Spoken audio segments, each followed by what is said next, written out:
Mutton biryani తయారు చేయు విధానం. ముందుగా మటన్ శుభ్రంగా కడగాలి. కడిగిన తర్వాత ఉప్పు, పసుపు, కారం, అల్లం పేస్టు వేసి కలపాలి.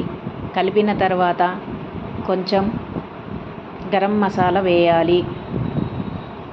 గరం మసాలా వేసి కలిపి పక్కన పెట్టాలి. ఇప్పుడు స్టవ్ వెలిగించి కుక్కర్ పెట్టి కుక్కర్ వేడి అయిన తర్వాత ఆయిల్ వేయాలి. ఆయిల్ వేడి అయిన తర్వాత ఉల్లిగడ్డలు వేయండి.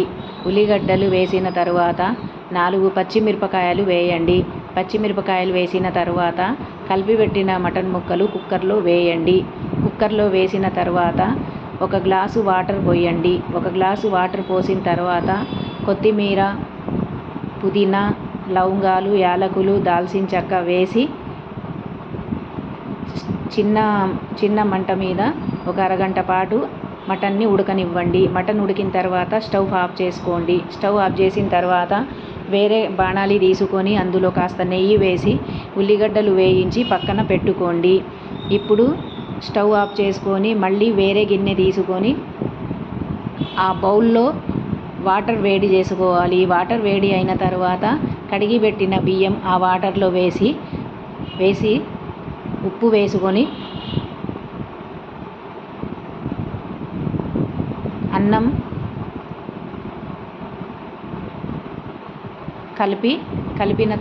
ఇలానే కలుపుకుంటూ ఉండాలి.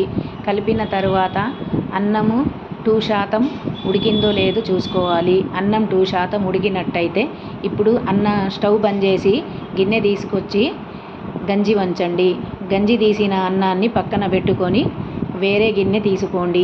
వేరే గిన్నె తీసుకొని ఆ గిన్నెకి అడుగు భాగాన నెయ్యి రాయండి.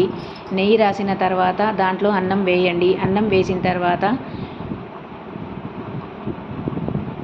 మటన్ కూర వేయండి. మటన్ కూర వేసిన తర్వాత కొంచెం కొత్తిమీర, పచ్చిమిరపకాయలు, ఫ్రై చేసిన ఆనియన్ వేయండి. ఇలానే మొత్తం స్టెప్ బై స్టెప్ వేసుకుంటూ వెళ్ళండి. మొత్తం అన్నం అయిపోయేదాకా ఇలానే వేసుకుంటూ ఉండండి. మొత్తం అన్నం అయిపోయిన తర్వాత పైనుంచి కొంచెం కొత్తిమీర, పుదీనా, పచ్చిమిరపకాయలు, ఫ్రై చేసిన ఆనియను మొత్తం వేసేయండి. వేసిన తర్వాత 2 నిమ్మకాయలు తీసుకొని నిమ్మకాయల రసం పిండి ఆ రసం కూడా అన్నం పైనుంచి వేసేయండి. వేసిన తరువాత కొంచెం పైనుంచి నెయ్యి వేయండి. నెయ్యి వేసి కొంచెం ఆయిల్ కూడా వేసుకోండి. వేసిన తరువాత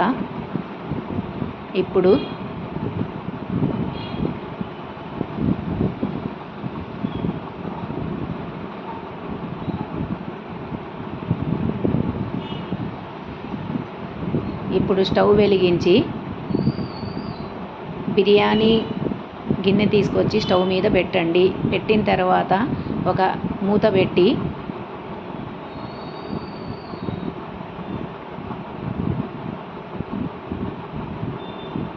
మూత వేసిన తర్వాత ఒక అరగంట పాటు చిన్న మంట మీద పెట్టండి. అరగంట అయిపోయిన తరువాత మూత తీసి చూడండి. బిర్యానీ వాసన గనక మీకు వచ్చినట్టయితే స్టవ్ ఆఫ్ చేసేయండి. అంతే, మటన్ బిర్యానీ రెడీ. నా వీడియో గనక మీకు నచ్చినట్టయితే షేర్ చేయండి. కామెంట్ బాక్స్లో కామెంట్ రాయండి. సబ్స్క్రైబ్ చేయండి ప్లీజ్.